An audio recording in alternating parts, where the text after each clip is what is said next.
We are the Knights of Awakening, and this is the Labyrinth. And the reason I'm introing like that instead of my classic, brought to you by Knights of Awakening is this one's a little bit nightly. We are going to be doing some shows here that are on the Mystic Knight, so you'll see them under the KOA heading, and you'll see them under the Labyrinth because I did a poll. I did a poll over in Order of the Thorn, which many of you know from Knights of Awakening, and if you don't and you're heavily into mysticism or want to learn more, it's a great place to check it out. It's the Order of the Thorn. I'll try to put it in the description on Facebook. It's a group. If you pop over there and ask for the invite, we'll probably let you in unless you're someone who's done something to tee off one of the admins or moderators or something. So with that, the second highest voted thing in was the Mystic Knight. What it means to be a mystic as a knight in the modern world, and what this puts on you. And there will be a few shows dedicated to this. Partially because I've also gotten the question, Charles, what are you doing? Your shows are great, but where do they fit in with Knights of Awakening? First of all, sometimes they do and sometimes they don't. And Justin and I have had this conversation a couple times. Not like him saying, Charles, what are you doing? No, more along, I say, am I really bringing anything to the knightly aspect? And he will always tell me, you bring you to this path. And you bring your perspective and you walk as a knight and live as a knight. And thereby your perspective bleeds into the work itself and brings something of value. But that may not be enough. We may need more in this respect. And I think we do. I think it needs to be covered a little bit, the knightly aspect of being a mystic and the mystical aspect of being a knight to some degree. In future episodes, I'll go over more of how you can use mysticism to look into what it means to be knightly, but some of that's going to get covered here. Because the problem is I can do this one episode and never address this topic again, and it will be pretty much perfect. Because quite frankly, being knightly, as it concerns being a mystic, there's not a whole lot to say, because it's being knightly is being knightly, and being a mystic doesn't impact that negatively. But within this, there are a few things that are part of the path that I've had to deal with. And one of these is that you look at the world through two questions, and they are, what can I do and what will I do? You are rarely lacking for a solution to problems. You may not always be able to solve the problem, but you always have something you can try. That's right. Big surprise here, but practical magic means that you can at least make an effort to change any circumstance in your life or someone else's. Who knew? Who knew? It also means that you will get your inbox inundated when people realize this, asking you to do everything, right down to getting rid of the fleas on their dog. I'll get to that ritual as soon as I can. No, I haven't had anyone ask for a ritual for that yet. But it'll happen. And most of the time, people want it done for free or for the hell of it. Every once in a while, someone that means something to you will come up and ask you if they can pay you to do something. And what I mean by that is like a friend you've had for 30 years, and you'll be like, whoa, wait a minute, what are you talking this money thing for? We've been friends for 30 years. You don't get to talk money to me. And that's different too. But you get a lot of requests, and if you're a professional, you get a lot of pro bono requests that you have to ask the what will you do? Because what can you do? You always have an option. But what can you do with the amount of money, time, and resources you have on hand? Is it going to be lighting a candle and a little bit of focus, which sometimes has amazing results? Or is it going to be a full-blown ritual? We're talking like, a full hour or 2 hours out of your time when you don't even got time to pet your dog. You don't got time to hold your wife or pet your dog, but you're going to do a 2-hour ritual now for someone you barely know. That may not be what you're going to do. Or is it hold your wife and pet your dog, or pet your wife and hold your dog? Whatever. You don't get to deal with your life the way most people do, because most people, when they say they're going to help someone out, it's something that takes an hour or two out of their day. When you help someone out, you're going to knock yourself out the next day if you're doing it right. You're going to use up a lot of energy in your system. You do a full 1 hour ritual, there shouldn't be very much left of you if you're putting everything into that hour. But if you box for a full hour, there shouldn't be much left of you either.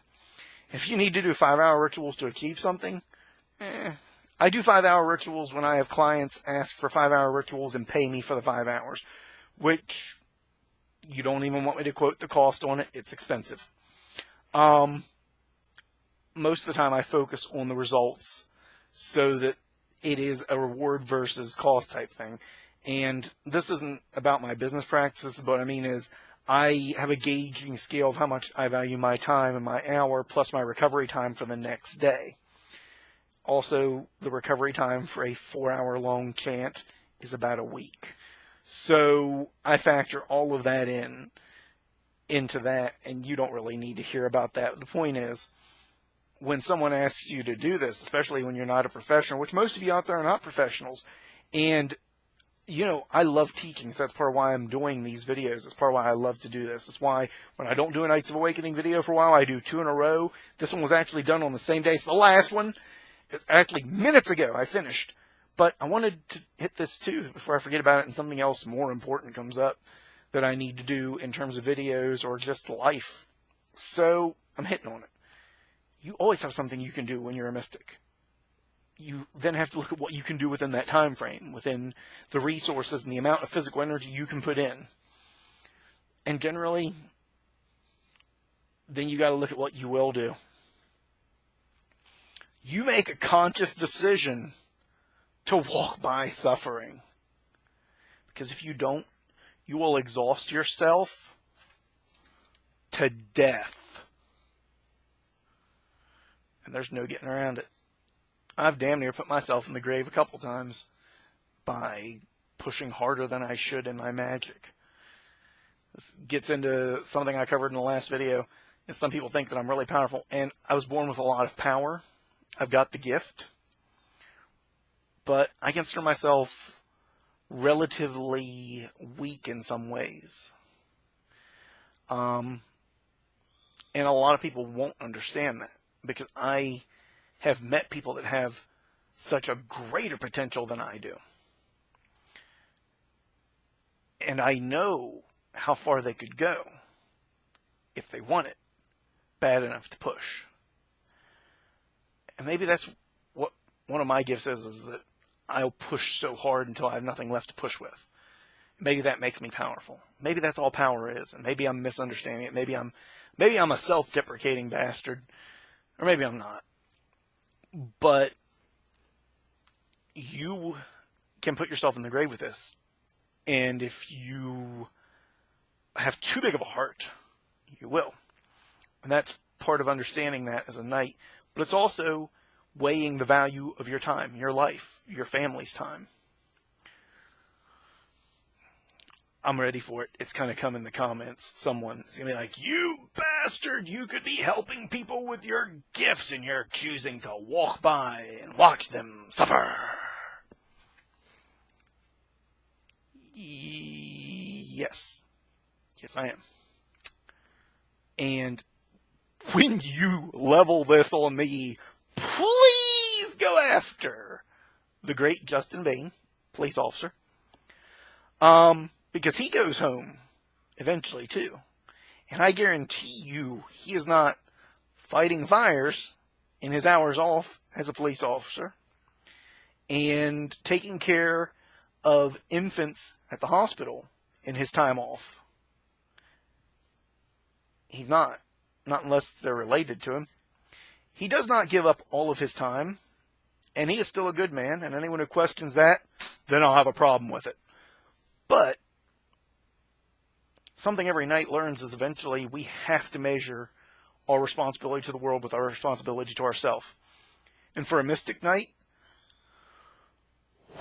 so much more so. Because we too look at it and say, well, I've got time though. I could sit here, I could do Reiki for this person. You could. And that would be time that you did not give your family or yourself to recover, to rest, anything. Once said to the greatest Reiki healer I've ever met. Now, there's an example of someone who's powerful. I told her, I said, you know, we all have some selfishness, and we all make decisions based on what is right within our world, even when we're altruistic. And she says, how do you see that? And I said, where were you today? And she says, well, I was at the shop. So was it a busy day? No. There wasn't a lot going on. You close early? Yeah, we closed early. I said, you go up to the hospital? No, I didn't go up to the hospital. Why? Do Reiki on all the sick and dying infants. I said, you could spend every waking moment of your day doing remote Reiki on all of them. But you wouldn't be living. And part of being a knight is living too. We are called to help people, but we are also called to take time off from that. We are called to rest and recoup and to celebrate. And if being knightly was just saving people, then everyone would be a knight. Being knightly is understanding the virtues and why they lead us to helping people. And moreover, it's something that happens in the moment. Eventually, the knight takes the armor off. And I'll be doing some writing on that soon. But the armor is a concept of who we are. And we have to take that armor off at the end of the day and decompress. We've got to schedule time. As a mystic knight, you will have to schedule time to decompress more than anyone else, because a lot of what you do with your magic will be in your free time or in time and blocks where it's free to do so. And you will destroy yourself if you don't. So you need to learn that, like right now. You, as a mystic, will learn to be introspective. You no longer get the excuse to say you don't know why you did something, because part of mysticism is psychological. Part of it is understanding yourself. Part of it is looking inward to know why you work the way you do and why the rest of the world works the way it does too. And it's not a big secret. Crowley told us all this. And even Solomon in the Lesser Key invokes the Bornless One, which I'm going to do an episode on that soon, I think. You know, a little bit into Solomon's magic methods and why. You, as a mystic, have lost the luxury of not knowing why you did things, because then if you don't know why you did things, you won't know why your magic is working the way it is or why it isn't. You must be introspective to the extreme degree. You must know yourself inside and out. And even then you'll take yourself by surprise, but your quest, your goal is to conquer the dragon. The dragon of doubt, the dragon of fear, the dragon of anger sometimes. You must conquer that dragon within and harness its power. Where some knights have to conquer the dragon only in the moments of action, you must conquer it in every thought. You must know why you think what you think and why you think it. Nothing less as a mystic, because your thoughts are going to lend power into everything you do.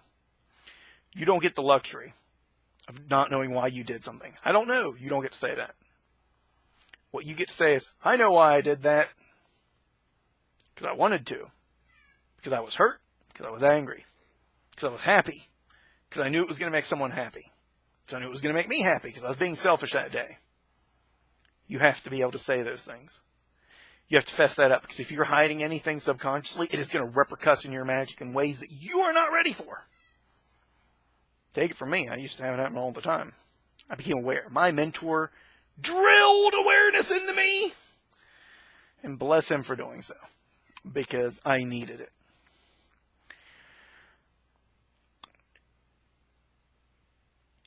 As you're going to be looking inward for answers, most of the time when you have a problem, you have to go to yourself. You can get sympathy. You can get support. You can get backup if the problem is external in some way. And if you need someone to remind you to look to yourself, you'll be able to get people to do that. How many times have I been in a conversation with Justin or with Allie, and I bring something up, and all they're doing is they're sitting there going, yeah, that's right. Yeah, yes, You don't say. You do say, okay, yeah, Well, what do you think about that? What do I think about it? I was getting your advice, and sometimes you are getting their advice. Sometimes you are getting the other person's advice to help you look at what you think about it. Most of the time, you're the one that you're going to turn to, and because you wield the power to change the world, one little part at a time, one little probability, you will almost never have anyone to call on for help. You will call on yourself. You may call on other mystics from time to time. You may have a group, if you're lucky, that you can call on. But generally, for the mundane problems, when the crap hits the fan, you call on you, and you hope that it's enough. Because it's reached that point where you've got to call on you. And that brings us to why I focus on the basics and technique and methodology and understanding of magic so friggin' much. Why? This is part of Nights of Awakening. Because if you're a mystic and you're a knight, you need to know how to do this because it is your job. It is what you do. It is how you help. It is how you make a difference. And if you don't know what you're doing, then you're a liability. Someone's going to call for your help. They're going to ask for your advice, for your sage knowledge and counsel. And you're going to look at them and go, gosh, I don't know. Shoot it. Light it on fire. And you will fail them. And you cannot afford to fail them because you're a knight. Because it's your job, your responsibility, your dedication, your solemn charge in this world to make that difference. You cannot allow yourself the luxury of failure. So you won't. So you'll train and you'll go and you'll learn these basics that I keep going on, the things I keep hitting, and you'll become so strong that you won't fail. And when you do, you'll know that you expended everything you could. That it wasn't because you didn't have enough focus or will or energy, that it just wasn't something you could fix.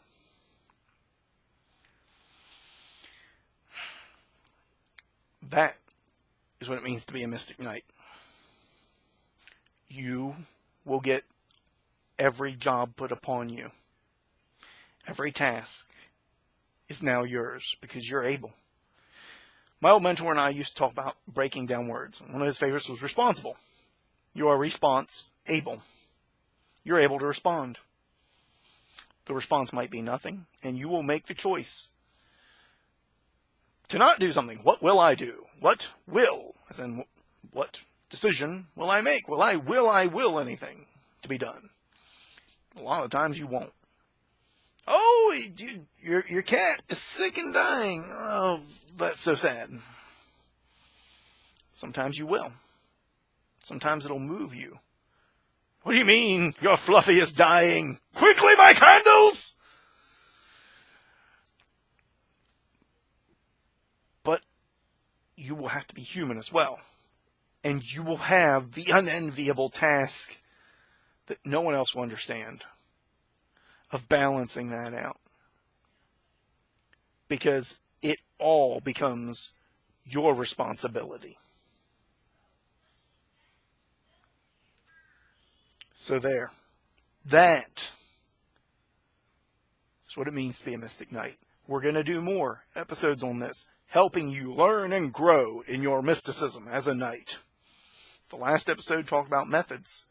Was the Norse model one that I just recorded. And I haven't got to watch the playback, but I think it's going to be one of my favorites when this is done. That's how to use a tool. This is why to use the tool. This is why you're learning. Because you have decided to stand up. Because the world is not right, and you're going to do something about it. You're a mystic knight. You're a knight of awakening. If you're understanding the reasons, which you're going to have to by my definition, to be a mystic knight of awakening. You need to understand yourself.